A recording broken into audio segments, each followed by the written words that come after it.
stejná. Dávej bacha, je tady monster a jsou fakt silný.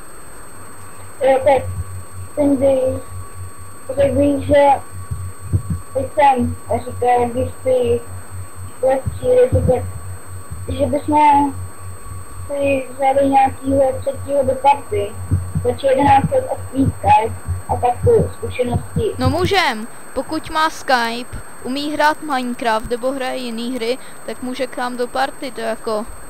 A mohli bychom i, kdyby tak, jako jen tak mimo video, tak bychom mohli i někdy zapařit třeba. No teď jo? GTAčko nebo sotnou League of Legends. Tak, pohodě. No jo. Tak GTAčko asi ne, když ho nemáš. No, to bylo GTAčko, to Leaguečko. Jo.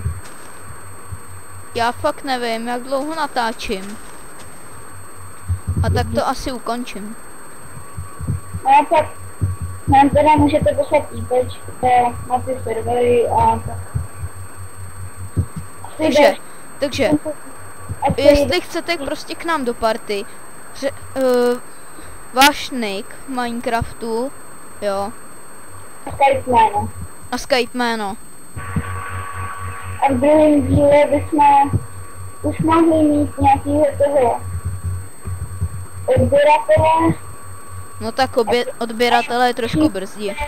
Že na to by se mohli těšit.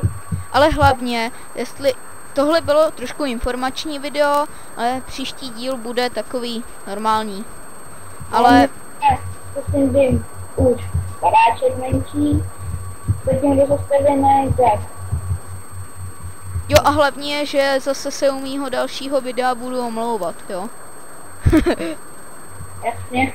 A jo, a do komentářů pište, co se vám nelíbilo, co byste tam chtěli, nebo jestli se vám a jestli se vám to líbilo, tak like nebo odběr. Díky. Tak jo, tak. Jak a Cindy, co ahoj. Čau čau.